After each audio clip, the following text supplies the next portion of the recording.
Hey there, everybody. Bob Beatty Bar here, and welcome to episode 14 of the My Friends Are Amazing podcast. So it kind of feels like every 2 weeks is becoming the norm, eh? Well, I actually recorded this episode on Tuesday of last week, so kudos to me. But of course, I scheduled it for Wednesday, but my guest is from Australia, so I have my days all mixed up. Anyway, we will talk more about that at the beginning of the podcast. So, of course, I had a crazy 24-hour work trip to LA right after that. It was basically 8 hours in a plane for a 2-hour meeting, but I know you're all wondering, the meeting went great. So anyway, enough about me. That's just some of the reasons why I didn't get the podcast out last week. So let's get on with our sponsor reads. So today, just like every other day, the podcast is brought to you by Social Imposter, reputation management for social networking profiles. Social Imposter is a customized service utilizing proprietary technology that finds and mitigates the removal of fake social network pages on behalf of high-profile brands, actors, athletes, models, musicians, politicians, military officers, business people, members of the clergy, and their management teams. Basically, if you have a social media presence and you have a large following, if you've built that audience, social media or Social Imposter actually helps you protect your reputation by looking and finding fake pages that are registered in to fake being you, but it also protects your visitors, your loyal followers. Sometimes these fake sites will actually set up and scam people in the name of the original brand or person, and just really in a malicious kind of way. So if you're interested in protecting your social media reputation, Social Imposter is the company for you. So check them out at socialimposter.com. And that's imposter with the P-O-S-T-O-R, imposter. The podcast is also brought to you by The Bob and Kevin Show. Basically, we are starting to add more and more live streams and stream days throughout the week and other special content. We have guest interviews from the development world and we're just kind of trying to stretch our legs a little bit. But for the most part, you can find us talking tech every Monday morning at 8 a.m. at bobandkevin.show. Yep, I said bobandkevin.show. Really cool domain name for a really cool show.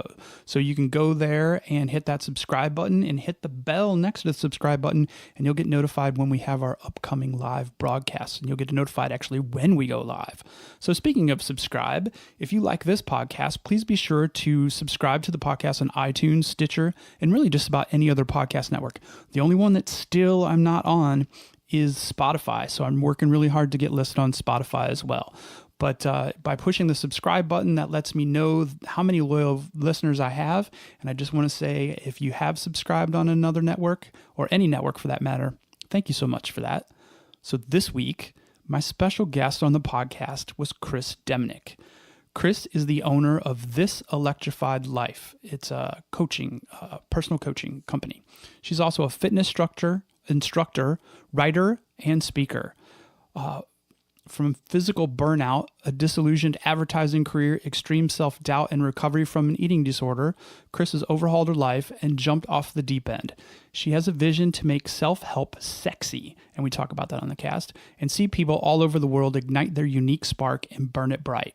Kris is electrically energetic, yet deeply soulful as she guides her clients to surrender their shoulds, create the coulds, and back themselves all the way. She believes that fear of failure, expectations, perfectionism, and comparisonitis stop us from owning our unique brand of energy. By using techniques of mindfulness, gratitude, and self-belief, she encourages her clients to break the mold and admit and accept that they are indeed awesome. So I really thought that Kris was a perfect fit because she is super amazing and she's one of my friends. So let's meet Kris and find out all about what she's up to these days. Hey, Kris, how's it going? Hey, Bob, it's going great, mate. I'm really well. How are you?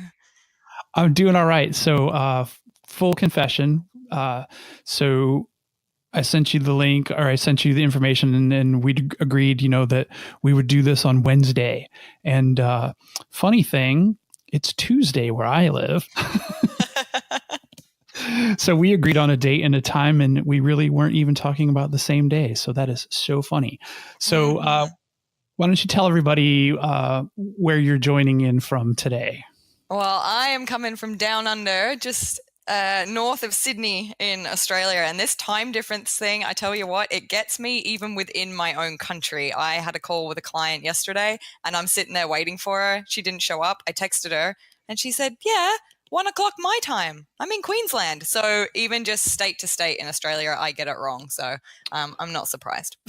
So there are multiple time zones in Australia. See, I didn't know that either. Certainly are. Yeah, the difference between the East Coast where I am and the West Coast, I think at its worst gets up to like 4 or 5 hours, I think. Yeah, it's crazy. Australia is a big place. Yeah, I guess it is a giant place. I always forget that part because not many people live in the middle, right? That's exactly right. We're all around the edge. We just like to hang around the edge, and the middle's basically empty. But I've never been to the middle, so there must be a reason people don't live there. It'd be hot as hell. So, but there are people who go there, right? Yeah. There's people that go there, and there are people that live there. It's not like it's completely empty, but there's tourist attractions. I mean, the Uluru, the big rock, is right in the center, so it's definitely not uninhabitable. But all the major cities are around the coast. Very cool. So there's also another huge difference where you are right now. We're struggling to stay above 0 degrees at night, and that's Fahrenheit. And where you are, it is quite different than that right now. Sure is. We are actually coming towards the end of summer, but we have had a glorious summer. We've been up at sort of 28 to 32 degrees Celsius, for the last 2 months, really. So it's been pretty warm. Yeah, that's been driving me nuts, seeing all your photos and you're all dressed summery and at the beach. And your new place is like right near the beach, right? Yeah, we're about 5 minutes drive from the beach, so we're pretty close. Oh, that's so nice. So you liking the new dig? Yeah, love it, mate. Love it. Yeah, it's super cool. It's to be a homeowner, I don't think we kind of dove into it pretty quickly anyway. It happened rather surprisingly, I guess, buying our first home. So I didn't really have time to think about it. But it's been cool. It's a good change. It's nice to, have a place where you can go. If I really wanted to, I could, I don't know, put my foot through the wall. Not that you would, but I could. And yeah, being so close to the beach, it's particularly in this heat, it's close enough for us to literally just drive to the beach, jump in, jump out, and come home. God, that's great. It's been not even half an hour. So, all right. So then did you guys get the house right after you moved back, or like how long have you guys been in the house? We've been in the house now since the end of July last year. So what's that? August, September, October, November, December, 6 months. And we moved. Is that when you guys came back from Copenhagen? No, so we'd already been back about 6 months. So we moved back from Copenhagen December 2016, and then we moved in here July 2017. So we'd been back about 6 months, which is not really a long time. And we certainly didn't expect that within 6 months of being home, we would have bought a house and moved yet again. But it seems to be what we do. We seem to be somewhat transient up until now, I guess. Now that we own the house, we're kind of locked down. But that's the way it happened. So how much stuff did you guys move back from Copenhagen? Next to nothing. So when we moved to Copenhagen, we didn't take really any of our own belongings other than, like clothing and a few little keepsakes to make our flat over there feel like home. The rest of our belongings we left here in storage, knowing that we were coming back. And then we accumulated a few little bits and pieces whilst in Copenhagen, but not all that much more. So I think coming back, we just shipped an extra 2 boxes or something than what we went over with. So not a massive move back. Okay. No. So you got stuff out of storage. I'm assuming moved into an apartment when you guys came back? Yeah, that's right. So we rented a flat down at Bondi Beach. So we were like right in the thick of it. For anyone that's visited Australia or wants to, you've probably heard of Bondi Beach. So we lived there for 6 months until we found this place. And it was cool. It was a nice experience to live in Bondi. We'd never lived there before. I've got to say, I don't think I would rush to live there again. But yeah, it was good to... A little too much a little too much in the thick of it? Yeah, it's just, you kind of never feel like you're home in Bondi. Even if you're just going down to the beach, you are like surrounded by, there's just people everywhere all the time. So you kind of don't really get that like time out, which it can be great sometimes. And like Bondi's cool. There's some great restaurants, like cool cafe culture, galleries. Obviously the beach is amazing and beautiful walks close by. But yeah, you kind of always feel like a bit of a visitor in your own home. That's the way I felt anyway. So then you had all that stuff out of storage, moved, and then 6 months later you packed it all up and moved it again. Yep. Certainly not planned, but it seems to be the kind of blueprint for my life, is to not do things to plan. So, fly by the seat of your pants. So what was the plan when you guys came back? You know what? We didn't really have one. That's a really good question. Nobody has asked me that before.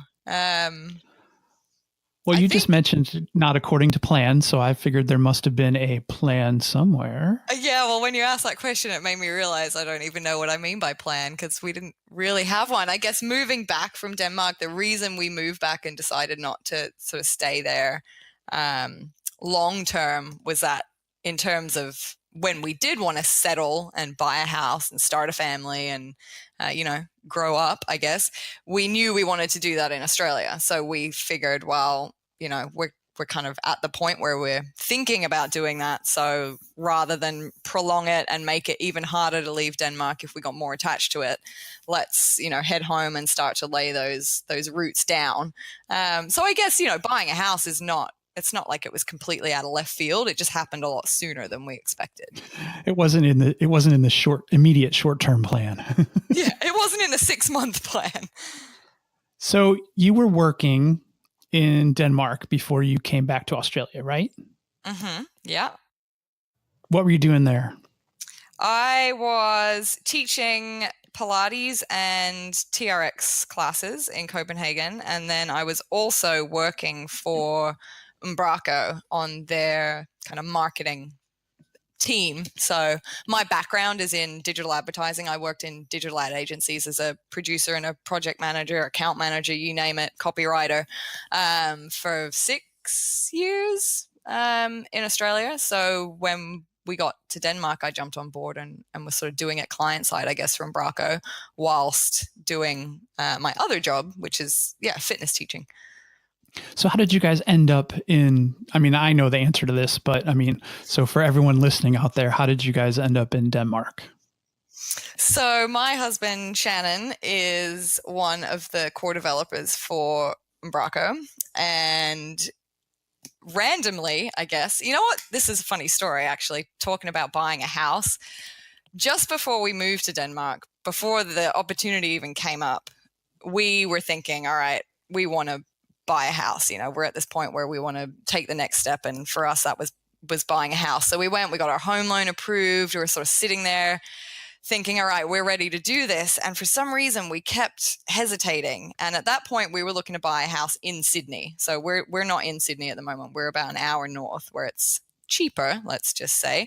But we were intending then to buy in Sydney. And I think it was just like this fear of the housing prices in Sydney. We just kept kind of sweeping it under the rug and like ignoring it, even though we said we wanted to do it.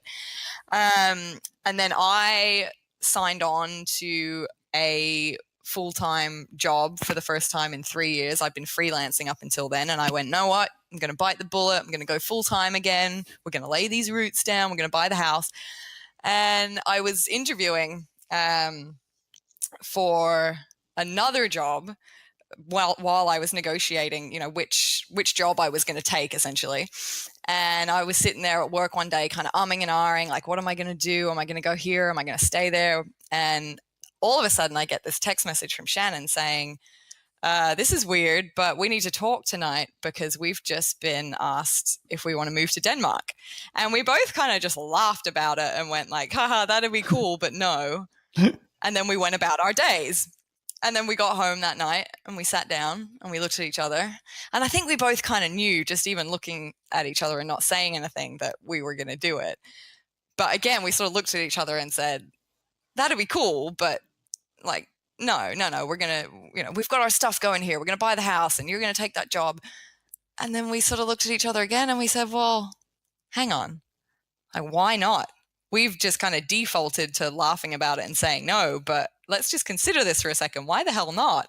And I think in that moment, again, we knew we were going to do it. We went round and round the mulberry bush and sort of did all the rational, pros and cons, but it didn't take us very long. I think from being offered to move to accepting was only about 2 or 3 weeks. And then actually moving, I think the whole thing was about 6 weeks later. So it was pretty quick. And hadn't you guys just gotten back from your year abroad or year of travel? Yeah. Yeah. So we had been backpacking around the world for 18 months and we had been home probably, again, a year. I think we'd been home. Okay, so it wasn't just right after. Okay. No, it wasn't right. No, it had been a year, I think. Yeah, thereabouts. And yeah, so we up and left again. Like I said, kind of transient, just up and move. So you go to Denmark, and obviously Shannon's got a gig, and that's, and you picked up a gig. Did you have the gig at Umbraco before then, or was that a result of the move? It was a result of the move. So one of the sort of, as I said, we were weighing up the pros and cons of moving. And obviously for Shannon, it was kind of like, well, I don't really need to think about it. I've got the job. We're moving for my job. But I was a little bit hesitant in, well, what sort of work am I going to get over there? Will I get work without speaking the language? All these different things that go through your head about moving to another country. And so in one of the many conversations we had with Shan's work, who was taking us over there, I basically said to them, and was pretty blunt about it by the end, I was like, I need help once I get there getting work. So if there's anything you guys can do to help me, I basically said, I expect you to do it. And they said, of course we will. We'll help you out. We've got, Umbraco's got massive contacts with agencies all over Denmark. So they said, we'll help you out. Don't you worry. Something will work out. So when we got there, I had already done all my research in terms of my fitness teaching, and I'd found a Pilates studio and they called me in. I taught them for 20 minutes and they hired me on the spot. That was just like this beautiful, gift that just showed up for me. And then on the other side of things, I sat down with Shan's boss essentially and said, okay, how can you help me? Can you get me into a couple of agencies to have interviews? Where should I be looking? Blah, blah, blah. So we sat down for coffee and I just remember Niels looked at me and he said, so I can help you, but before we go there, I had a thought. It's like, why am I giving you away? Because I could use you. Do you want to just come and work for us instead? And it was sort of this moment like, well, yeah, okay, let's scrap the conversation about other agencies. Let's talk about what you want me to do for you, because I basically accepted on the spot. So yeah, it was all very kind of serendipitous and just, if I'm honest, it just landed in my lap, which was great. And yeah, it was pretty much a couple of weeks in and I was off and racing with work. So it worked out very, very well. Very cool. All right. So this is an interesting question that I had though. So you are obviously doing the fitness coaching at home in Australia. Mm-hmm. And so you go to another part of the world, excuse me, and you then decide that you want to also try to do that in another country. So how was that? It was interesting to say the least, but really, really cool. I am so glad I did it. I think I'm a better instructor for having done it. So I didn't really know what to expect. I knew that everybody in Denmark speaks beautiful English. A lot of Danes don't think they do, but they do. And as someone who only speaks one language, I'm in awe of anyone that can speak two even half well, let alone two beautifully well the way they do. But, speaking two languages is one thing, but then teaching someone something about their bodies particularly in another language, that's a whole other playing field. Because even in your mother tongue, if someone's trying to explain to you how they want you to move or engage a certain part of your body, like that's a hard thing to do even in your mother tongue, and people learn in different ways, and some sort of visual metaphor might work for someone and really not work for another. And then even down to sort of physical cueing as an instructor, I'm always very cautious of, letting people know if you don't want to be touched or corrected, tell me, because I'm not going to go there if that makes you uncomfortable. But there was that element for me of, well, this is a completely different culture. Right. Is it okay for me to go and do that? But it all went pretty smoothly. I mean, there were definitely some cues that I would use or words that I would use that I'd be sort of met with blank stares. I'm like, okay, this clearly doesn't translate. Let's go about this a different way. But as I said, I think that made me a better instructor because it's made me really receptive to, reading the energy in a room, understanding what works for some people and what doesn't. And it's just got me sort of, I guess, a lot more sharp in the way that I instruct to make sure that everyone's getting the most out of it. So it was a really cool experience. And for the clients as well, I think to have somebody different teaching them was a bit of a novelty. So, me being, the only Aussie, they kind of got a kick out of that, and just a completely different style, so it kept things fresh for the clients too, which I think is super important with any like fitness routine. You want to mix it up or at least inject a bit of difference in it so it doesn't just become this kind of stale routine. So it went down really well. That's so true as far as the staleness. Good to have an energetic instructor that mixes it up without a doubt. Mm-hmm. Yeah, an instructor can be the difference of of you sticking with something and you giving it up. And that's not to say that I don't expect everybody to love me. I know that there's going to be people in my classes that don't vibe with me and they're going to vibe with someone else, and that's totally cool. All power to them. Go where you feel comfortable because that's where you're going to get the most out of it. So how did you when did you start becoming a fitness instructor?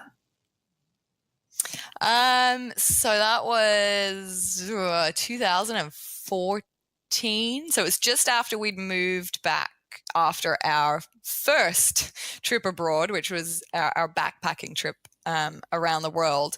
Whilst I was traveling, I sort of got really heavily into my fitness, I guess, when you're traveling and sort of think you're on holiday for a year and a half and drinking beer every day and not really watching what you're doing. Things can change pretty quick. So I kind of, really, I took my fitness to another level whilst we were traveling, and it became, probably became overly important to me, if I'm honest, but that's a whole other story. But yeah, when I got back, I just dove straight back into my advertising work because that's all I knew, right? It's what I was good at. It's the only thing I knew. But if I'm honest, I wasn't feeling it, and I was pretty apprehensive about going back into it because something had shifted in me in that 18 months abroad where that wasn't really my priority anymore. I think, traveling can really open your eyes wide to sort of what matters, and working in advertising wasn't doing it for me anymore. But I dove back into it because it's all I knew, and I was miserable, to be honest. But I kept at it and kept being miserable until the point where it was early 2014 and I was due to get married about 8 weeks later. And I just sat Shannon down and I said to him, look, I'm really unhappy at work. I know that it's affecting my personality. I'm a bitch, if I'm honest, and I don't want to be a bitch. You're about to marry me, and that's not the type of person I want you to marry. So I said, I'm taking a punt and I'm going to quit, and I'm not going to do anything until after the wedding. So I basically sat him down and said, I want to take 8 weeks off. And he was super supportive, as he always is, the legend that he is. So I took 8 weeks off before our wedding just to, recalibrate. And in that 8 weeks, I went, actually, I think it was my mom. Randomly. She said something like, oh, I think you'd be a great Pilates instructor.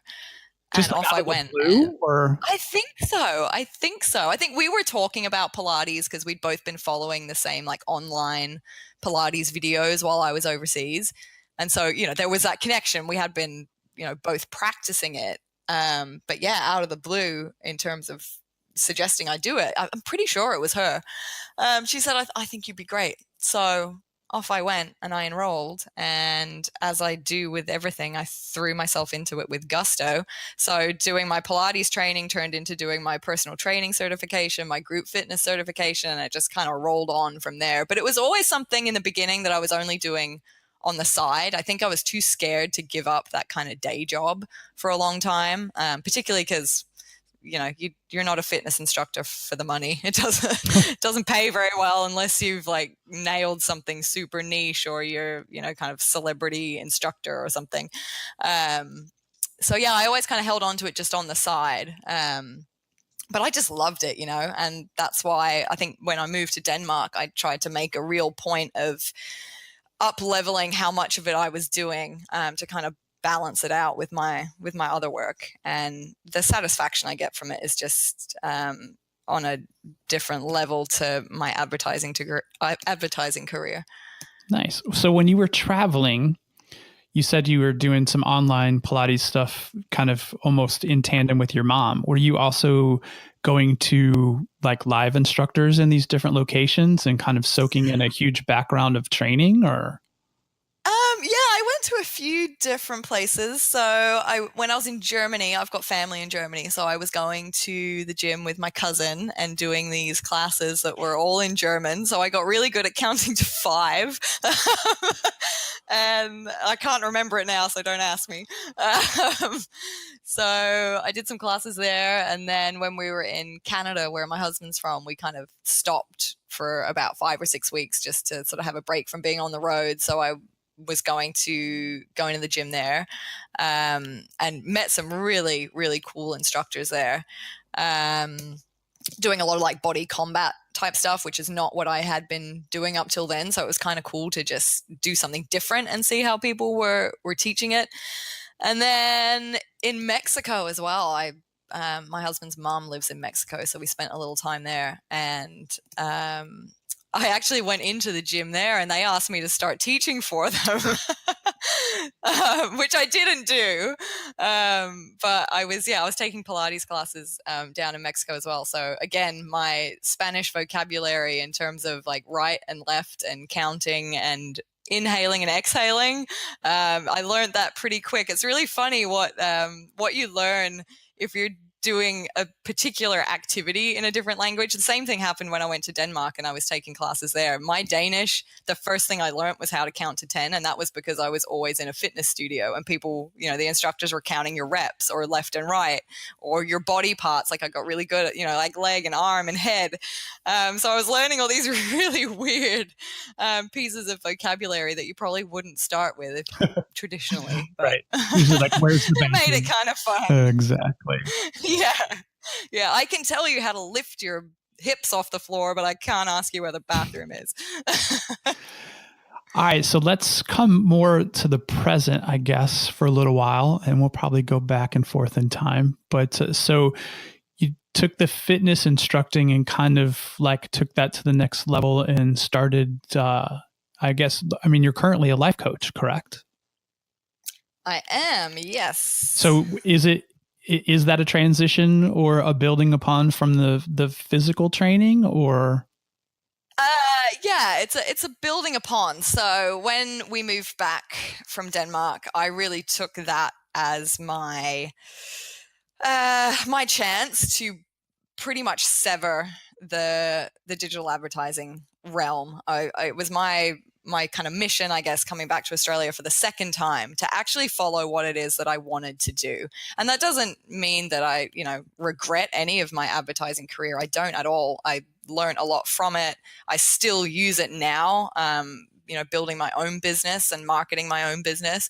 And I met my husband at one of the agencies I worked at. So I have no regrets whatsoever, but it was really time for me to just listen to my heart and go, you know what, where are you getting the most joy and what is it you actually want to do? And it was the fitness instruction was where that lie. So I said, no, I'm not going back into advertising. I won't do it. I will sit with the discomfort of not having a job. I'll sit with the discomfort of not earning as much. I'll make it work until it works, basically. And so I was taking jobs at different studios, teaching just casual classes here and there. And then as that kind of built up, I was at one point teaching, I think, at 4 different places. And I was lucky enough to get into a studio and completely build a whole new repertoire of classes for them that didn't exist. You know, we just met and they liked me. They weren't really offering at the time what I do. It was TRX at the time. But they were really open to me doing it. So they said, yeah, come in, build it up, create a class. And that was super cool. And it went amazingly well. My classes were booked out. It was super fun. So again, well, yeah, it's so popular. Yeah. Yeah. And TRX being, for anyone listening that doesn't know what TRX is, it's 2 straps that hang from an anchor point, and you can they're not the stretchy rubber band kind of resistance ones. They're fixed in terms of their the material, but you can make them shorter, longer. They've got loops to put your feet in, and it's all body weight exercises essentially. And that's super empowering for people to just work with their body weight. You know, going into a gym like weights room can be quite intimidating for some people. So TRX is a super fun and empowering way to get that resistance in, regardless. Anyway, I digress. No, it's good. I often ask people to define things that I know that are like, some people listening aren't going to know what that is. So you were one step ahead of me. Awesome. So everyone listening, go and get yourself to a TRX class. So yeah, I built that class up at this studio, and then I have to admit, I had a little attack of the what I call my money monster. So that little voice in the back of my head going, Kris, you're not earning enough, you're not contributing enough, you're like freeloading off Shannon and blah, blah, blah. I had that little nasty voice in my head. So what did I do? I went and took a contract at an advertising agency, something I said I was not going to do. God, we've talked about this so many times. Why do you get that? Why do you get that money monster? I know. Oh, trust me, I've turned the dial down on her. Yeah, she doesn't come out quite as strong anymore, but it took a lot of work to turn her down. And this contract was only 4 weeks. So I figured, oh my God, I can do 4 weeks. I'll earn some quick cash, a little injection of money. Then I can, go back to trying to make this other thing work. And what happened exactly as I knew it would, I almost quit on the 3rd day. I was about to say, I hope anyone listening wasn't at that agency, but even if they were, I don't think I made a secret out of it, so it doesn't matter. But I stuck it out, and that is partly because one of my values is to, kind of stick to my word and, be respectful of people. And for the sake of 4 weeks, I wasn't going to leave them in the lurch. And I sort of had to have a bit of a pep talk with myself and go, this experience is teaching you something, and that is to, listen to your intuition and don't do things out of fear. Don't do things out of that, place of lack. I don't have enough, so it taught me something. So I said to myself, okay, Kris, you gotta take a lesson from this and find the positive. So I did that contract. But then after that was really it. That was like, okay, I'm not going back after this. And I'm proud to say I have not been back since then, which was now basically a year ago. So what I did do was continue my fitness instruction, but I decided to go and take a life coaching certification, because what I was finding in the gym and in the studios that I was teaching at, I was having a lot of people sort of coming in with their, I guess, mental baggage, if you want to call it that.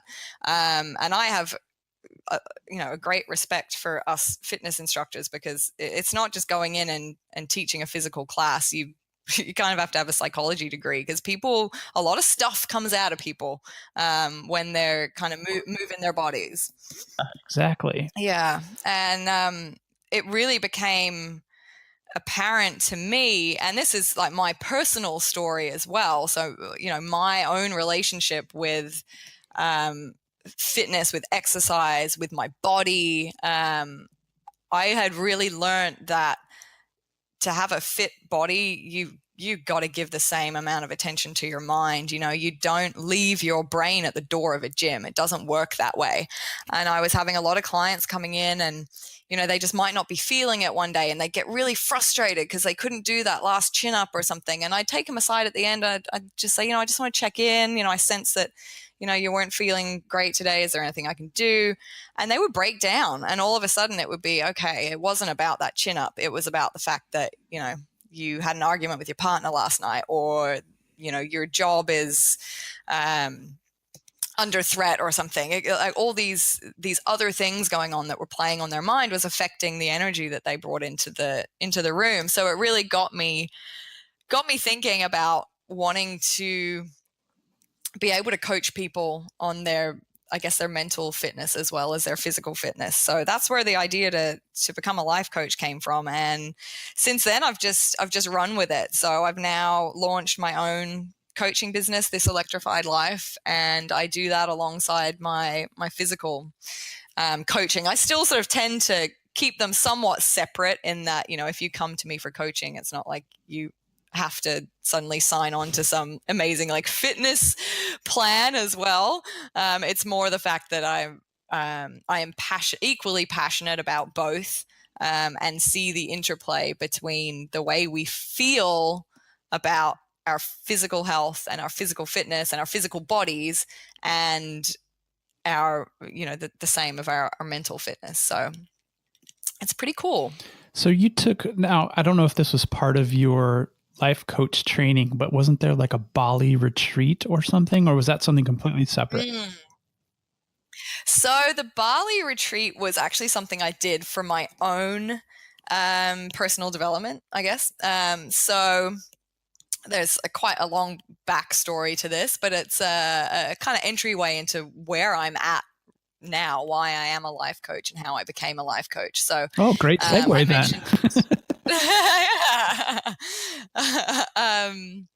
I mentioned earlier when we were chatting about that trip around the world that I sort of became almost overly dedicated to my fitness, and to just call a spade and just throw it out there. I'm not shy. I'm an open book.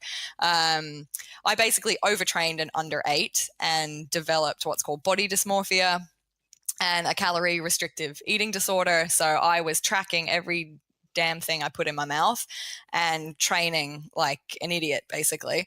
And I got super addicted to it, to the point where I dropped to a really, really low weight, low body fat percentage, to a point where, it wasn't healthy for me. So my own personal journey involved, in that period when we moved back after our trip around the world, it involved, I guess, putting weight on, which is something that a lot of people go, wow, that's awesome. You just get to eat burgers and fries every day. But when you've been so obsessed with your health, that's not the way you want to put weight on. So I went through this journey of trying to, I guess, repair an unhealthy body in a healthy way. And there was a lot of mindset work that was involved in that. And particularly to then walk into a studio and be, a role model and a fitness instructor, it was really important for me to make sure I was in the right headspace to be the best instructor I can be. So I invested a lot in my own personal development, my own personal health recovery, both physically and mentally. And that retreat that I went on in Bali just on a year ago was a retreat run by a coach called Mel Wells, and she specializes in food psychology, disordered eating, body image, and from all kind of angles. Not, she doesn't it's not pigeonholed into sort of eating disorder recovery. It's a exploration of the relationship we have with food and our bodies, and how to repair that and be more loving towards yourself, I guess. So it definitely came from a kind of self-love angle. So her work just really spoke to me. She wrote a book called The Goddess Revolution, which is how I first heard about her. And honestly, reading that book, it was sort of like, are you in my head? Because I'm pretty sure you just wrote my story. So when I found out she was doing a retreat in Bali, I went, yep, I got to get on this, because physically I was, in a much, much, much better place. And mentally I was too, but it was almost like there was just one little piece of the puzzle that wasn't quite with me. That inner bitch was still kind of taking over a little bit too much. So I went on this retreat, and it was 7 days in Bali with 14 other amazing women from around the world.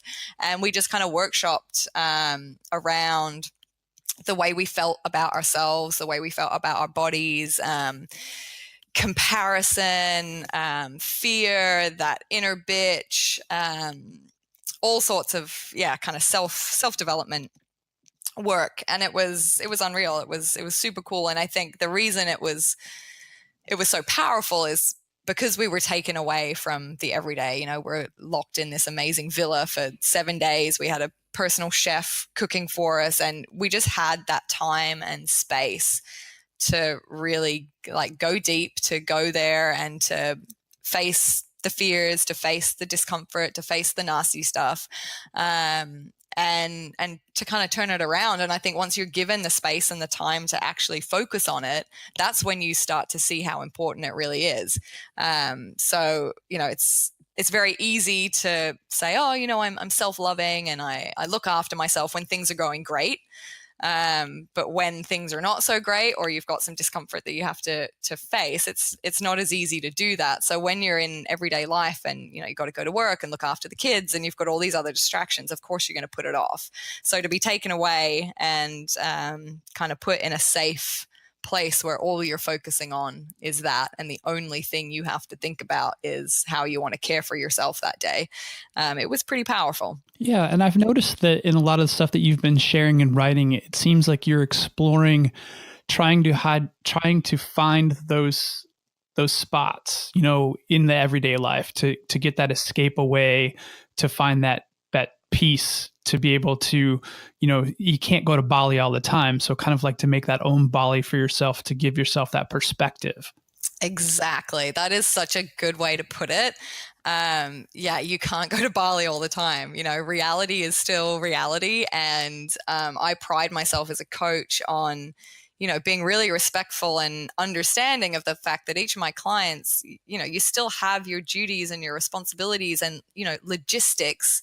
You know, it's not like if you're unhappy in your job, I'm going to tell you, well, go quit and just like figure it out. You know, I know you've got finances, you've got bills to pay, you've got kids to feed. And I really sort of pride myself on going, like, dreaming big. Let's dig deep and figure out what it is that, that ideally you do want. And then how do we bring that into the everyday now, perhaps not in exactly the way you've got it in your head or the way you would like it to be. But how do we sort of get you closer to that now? And then the more you do that, the more you can call in those bigger manifestations of whatever it is that you actually desire. So yeah, I'm a big believer in making it accessible, and in making self-help something that you can access immediately, and also making self-help. I like to say I'm on a mission to make self-help sexy, because I think self-help has this horrible like connotation of I don't know, almost like used car salesman kind of vibe. Like self-help's a bit daggy and it's either like super daggy and for people who are like rock bottom weak, or it's for people who are super woo-woo. And it's not. It's for everyone. Self-help is whatever you want to make it. Self-help is purely just giving yourself a little bit of love and attention, and calling out for help when you need it. And it shouldn't be something that's, you know, looked down upon or seen as weak. I actually think it's one of the most attractive things in the world if somebody is willing to you know, to go there and to do the inner work and to be in touch with themselves. I think there's nothing more attractive than someone that really knows who they are.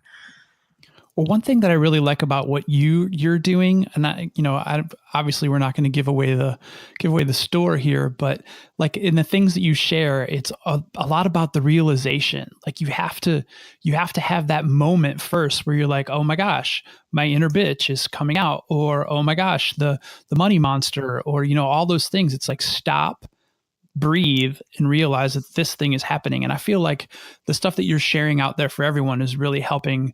I mean, I think it's really awesome and vulnerable too when you're sharing the fact that you're having one of those moments and this is how I worked past it or worked through it. It just, I love that part. Oh, thank you. That means a lot. You know, I appreciate it because it is vulnerable, you know, and just because I'm a coach doesn't mean I'm immune to all of this. It just means that I've had a little bit more practice at it and I can call myself out a bit quicker. So it's almost like we all have this stuff. We've all got our things. I'm just perhaps a couple of steps ahead. And it's just the awareness that I have built up and the experiences that I've had just mean that I've got perhaps more tools in my belt to be able to call myself back from that quicker. So I think particularly something like life coaching, how on earth could I ask someone to give me their trust and their money if they're going to hire me as their coach, if I'm not giving them the same trust back by being open and sharing my own experiences and my own vulnerability. I'm not up on a pedestal, and I'm not there to tell you what to do.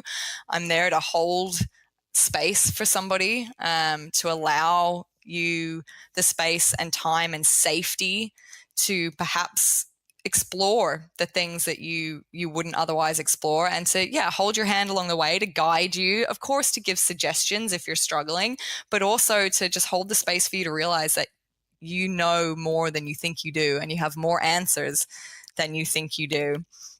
I just think that that realization that you mentioned is so key. Someone can tell you until they're blue in the face what they think you should do, but until you believe that you want it, believe that you're worthy of it, until you want to go there yourself, it doesn't matter what anybody else says. It's got to come from you.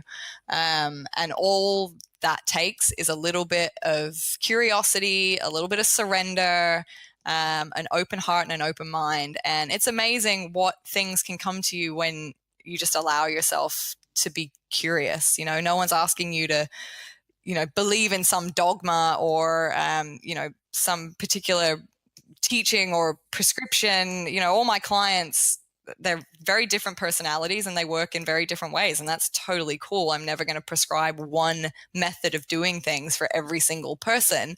But if you're curious and open to exploring different ways of thinking, then all of a sudden, like, the world shifts. It really does. It sounds a bit, cliche, but as soon as you're curious, your eyes see things that weren't there before. Well, yeah. Also willing to try things that, the definition of insanity is, doing the same thing over and over again and expecting a different outcome. That curiosity probably opens people up to trying something that's not their regular routine.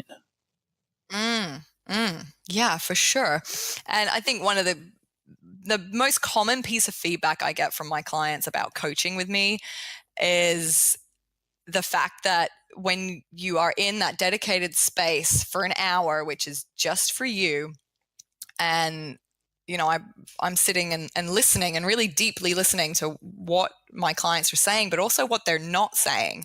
And the biggest bit of feedback I get is that I have this way of, I guess, reading between the lines and potentially spinning something on its head in a way that, they've perhaps not thought of. And that's totally normal, because we've become very, attuned to a certain belief or a certain thought pattern that we've had. Some of our beliefs and thought patterns we've had for, the better part of our whole lives. So to suddenly try and think of it in a different way is pretty alien. But when you're in a space where there's somebody removed, myself as a coach, to say, well, have you thought about it like this? Or, well, rather than rejecting that, why don't we try and embrace it and see what happens? And that's when shifts happen. So are your clients right now, are they mostly local to you, or is there no physical No physical clients at the moment, actually, at all.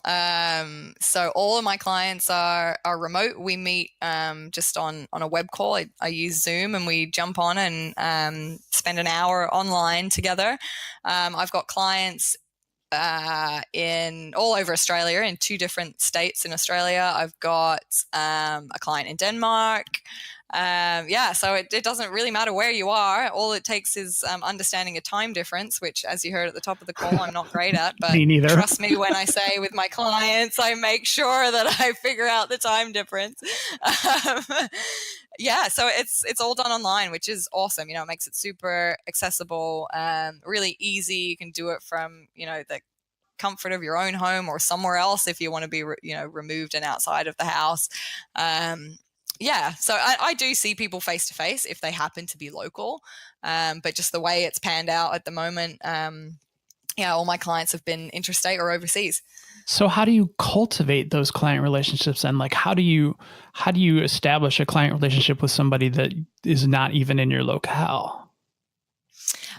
Well, the way I start all of my coaching series with my clients, before you even sign on to actually go through the process and the paid series, I always start with just a completely free like chat. So I send a couple of questions for you to think about, and then we'll meet, and it's just super safe. I turn the video off so you don't feel like your eyes are on you, and we just talk. And the main reason I do that, of course, I need to get to know what this person is looking for in terms of what they want for themselves through coaching. But I think even more importantly than that, the reason I do it is to give my clients a chance to see if we vibe. Because as I said earlier, like some people you just don't vibe with, and that's perfectly okay.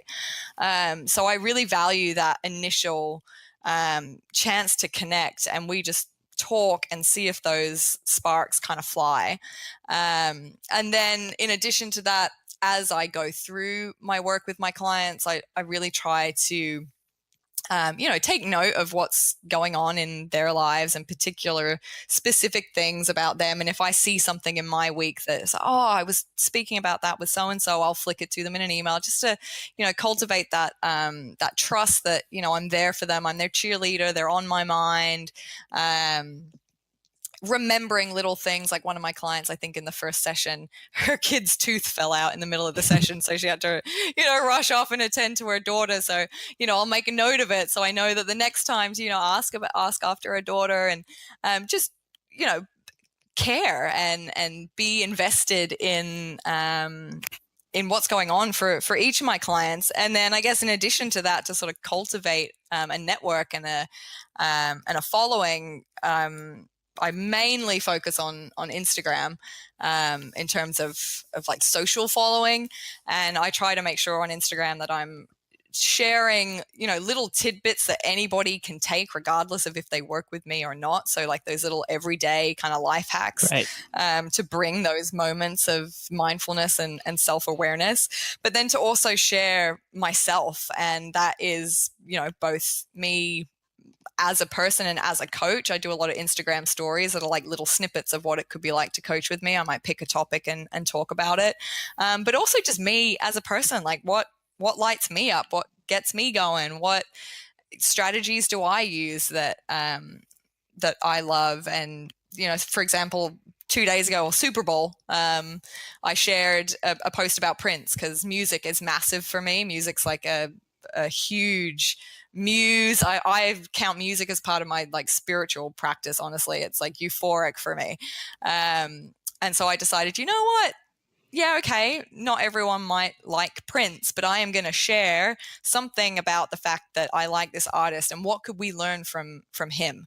And I'll turn something that I love into a lesson that we could all appreciate something out, regardless of whether we like that particular person or not. So I really try to bring myself into the equation as well, to try and cultivate that that knowing connection and relationship with my clients. All right, so we're going to take a little bit of a sharp turn here because you brought up Prince and the Super Bowl, but then we're going to come back to the life coaching stuff. So the JT's tribute during the halftime. Yep. So were you a fan or no? You know what? I'm kind of like torn. I think JT is unreal as well. The way I put it in that Instagram post, JT is a star, but Prince is the freaking universe. I really like JT, and I think he did a bang-up, kick-ass job of that medley of all of his songs. I'm glad that he did a tribute to Prince, because I think Prince is deserving of a tribute. And it hopefully got Prince back on everybody's radar. But at the same time, I kind of know that Prince wasn't one for, tributes and, but you know what? Heck, let JT do what he wants to do. If he wants to express his, his love for an artist that has influenced him, then let him do it, because I think it's great that he's he has taken influences from artists like Prince and Michael Jackson. To be honest, I was surprised that it was Prince. I guess I didn't really realize how influenced JT was by Prince. If it was a Michael Jackson tribute, I would have been like, yeah, of course, JT's always talking about Michael Jackson. So maybe that was a little bit of a kind of surprise for me, which made me think, how genuine is it? But it fit, he was in Minnesota. Clearly his music has some influence from that era of music. So whatever, it's not like I was offended. I wasn't one of those people that jumped online. I saw so many people like hating on JT, like, how dare you do this? Prince would be rolling in his grave. And yeah, even if he was, like, fuck, that's Prince, Prince was pretty out there. He didn't compromise on what he thought. So like that would be pretty fitting if Prince was rolling in his grave. So just let it go, I was pretty skeptical at first, but then I saw there's clips. He was on Jimmy Fallon later that night, and Jimmy Fallon was going live from Minneapolis as well.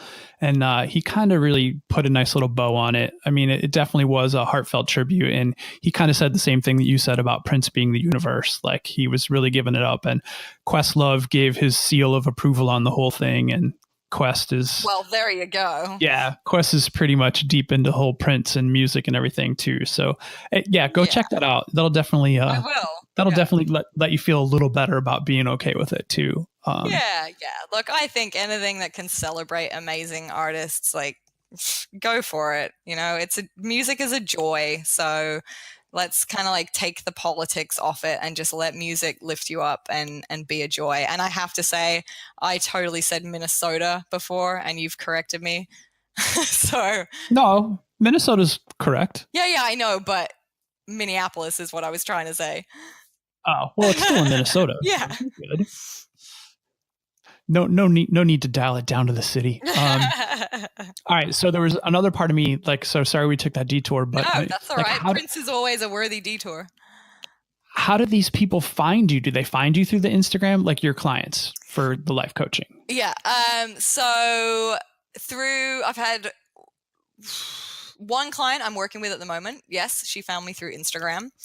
Another client is a referral from a client that I was coaching whilst I was doing my training. So I did a lot of pro bono coaching while I was still doing my certification. So coaching for free, just to get my experience up.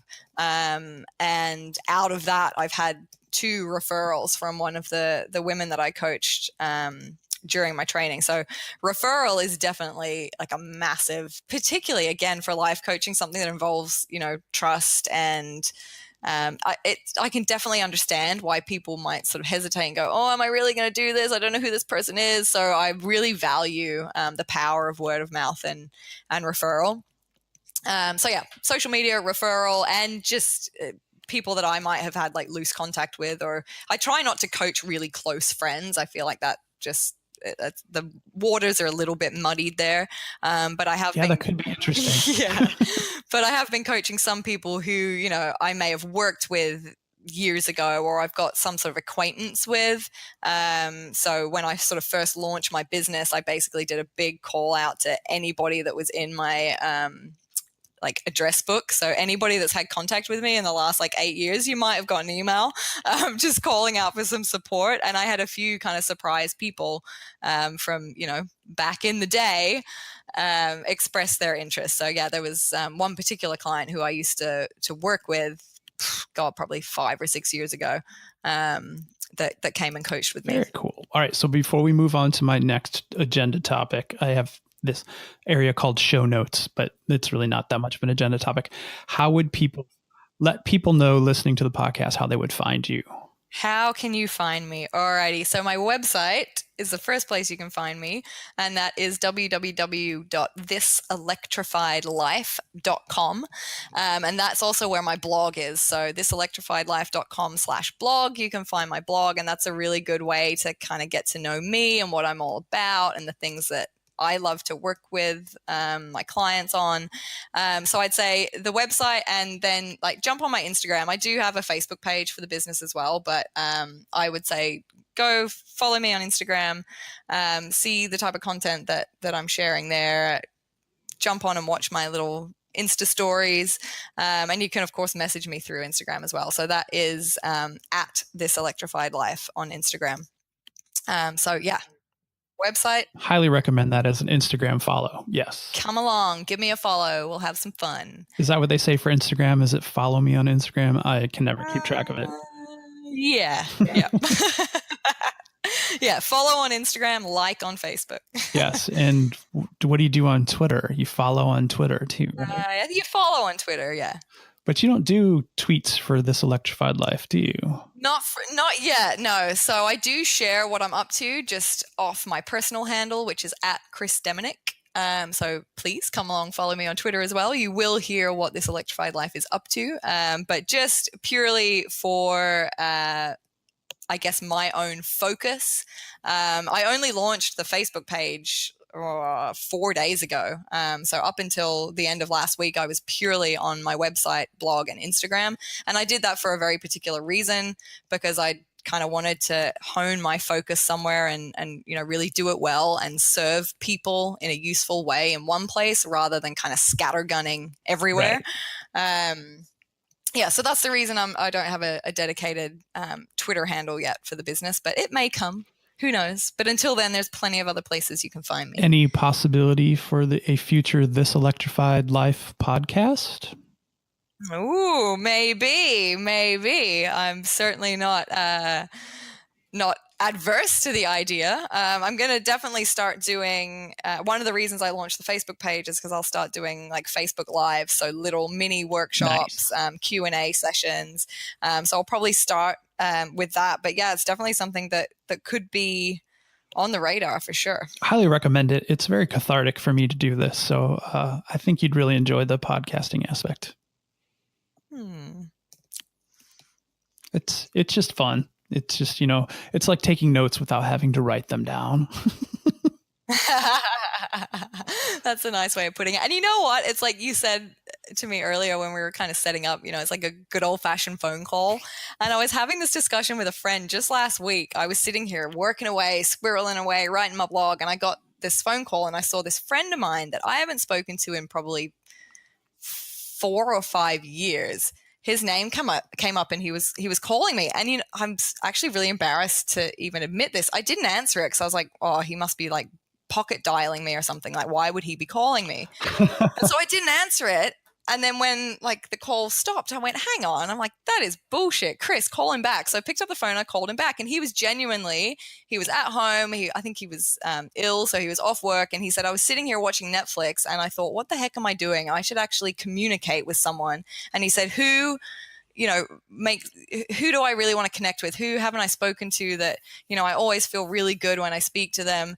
And yeah, even though we hadn't spoken in 4 years, he called me and we had such a good chat for about 45 minutes. We just sat on the phone, we caught up, and it was like I had seen him yesterday, not 4 years ago. So nice. I totally get that. Like this, connecting with people and talking to people rather than just like constantly on like whatever form of messenger that you're on. Talking is something we need to do more of. Yeah, Kevin Grzewski and I have gotten into doing like daily Zoom chats. So like we'll just fire it up and we'll both work from home and just have each other on the screen. And sometimes we pair code. Sometimes we just, talk about their kids and the family and stuff. So it's pretty funny. But yeah, it's definitely good to have that contact for sure. Absolutely. Yeah. And particularly like if you're somebody that say works from home, like by yourself, you can suddenly go a whole day and realize that you haven't uttered a word, like you haven't spoken to anyone. Well, at least that anyone heard. I talk to myself a lot. Well, yeah. So, the segue of asking you if there was a future podcast was actually the segue into, so what is next for Kris? What's in that plan that doesn't always get followed, but what's in the plan? Oh man, so much. I have like so many ideas flying around this brain of mine. So definitely continuing to build my coaching practice. That's obviously a huge priority for me, but I also want to expand that out into doing in-person workshops. So obviously that'll start locally, but doing, from half a day up to full day workshops on the most common things that I work with my clients on. So be that like fear of failure, comparison, self-belief, doing some kind of hands-on work there is definitely something I want to start doing. I have an idea for a book, which I'm kind of flirting with at the moment. I'm not attaching any expectation or, deadline to it. I like to say I'm just flirting with the idea. So, I've got a notebook dedicated to it. And whenever I have a thought that relates to it, I'll just like jot it down, close it. Like that's fine. It can just sit there. It got out of my head and it's on paper. But it's something that throughout the year, I'm going to try and, put a bit more focused thought into, because I would love to get a book out. That would be unreal. And what else is on the cards for me? You know what? There's this other crazy big dream, which I say it will require a little more thought, but if my history and track record is anything to go off, it could just suddenly freaking happen in the next 6 months. But I would love to one day open my own fitness studio, with a space for me to do my coaching and my workshops from. So, kind of create a bit of a wellness hub. So you can come in, you can do your yoga, your Pilates, your TRX, meditation. Like I teach guided meditations as well, but then also have like a consult room to do face-to-face coaching or take my my online coaching calls from, and a space to kind of host workshops and little kind of mind body events. So that's something I would love to do. When that happens, I don't know. To start with, we'll just that sounds super possible. You could do that tomorrow.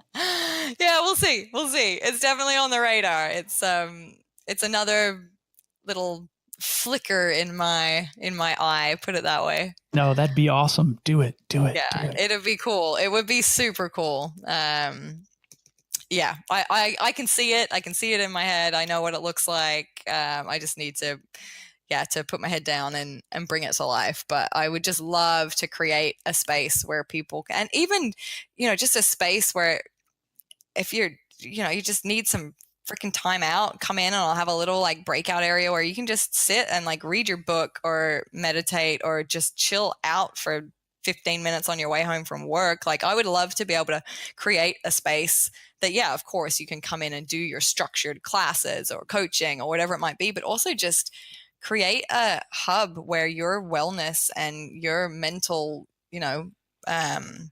well-being is number one. And you can just come in there and disconnect and know that you're held and you're safe and you're, just get a chance to zen out a little bit. I feel like there's so many people who've just grabbed one tiny piece of each one of those things that you mentioned. And it's a shame that you can't go to all one place for that holistic full experience. Like I don't want to have to go across town to the yoga studio and then across town to like the, where you can get your salt lamps and all that other kind of stuff, or just the sit and read place. Like, why does it have to be 6 different locations? Yeah, right. Totally. That's what's in my head. It's like, just come and it's all there. It's in one place, and just to be a place that's really positive too. Like I want this to be a space where people feel good being in there and feel even better once they leave. One of the most amazing pieces of feedback I could ever ask for from a client if they've come and done a class with me is that, they leave feeling like a better person than they did when they walked in. Like that's what I'm in it for. And if I can create a space that lifts people up to that, then unreal. Job done. Very cool. All right. So if you're familiar with the format here, the very last thing that I ask of each of my guests is, who is someone that you and I both know that you think would be good on the podcast? Yes, I was thinking about this earlier this week, and I was thinking, oh my gosh, who am I going to say? And a name has just come to my head, which is totally none of the names that I thought of when I tried to prepare for this question. So that is a real life example of surrendering control and just give in to the flow, guys, because something surprising might come up.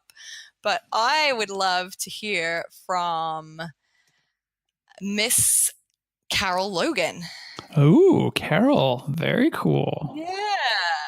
Yeah. I just think Carol has watching her from the first time I met her at Co-Garden in Denmark, God, however many years ago it was, to where she is now, she's just like killing it. Yeah. And I think she's unreal. And I would just love to hear more from her like in her own words and her own story of how it has been for her going from where she was to where she is now. And yeah, I love Carol. I think she's great. And she's super funny. Holy hell. Her Facebook posts and her tweets and what I just like, oh man. And she's got this like humor that sometimes goes under the radar. Exactly. And like she'll tweet something and I am like laughing my ass off and nobody else has liked it. I'm like, what's going on here? I'm like, this is funny, guys. Pay attention. She puts it in her presentations too, and she just blows right through the jokes, and she's really just freaking hilarious. Yeah, she's unreal. So, Carol, I want to hear from you, girl. All right. Carol's definitely going on the guest list. I think I can make her time zone work out. It isn't nearly as crazy as yours. Well, actually, yours wasn't too bad, come to think of it. Yeah, it wasn't too bad, right?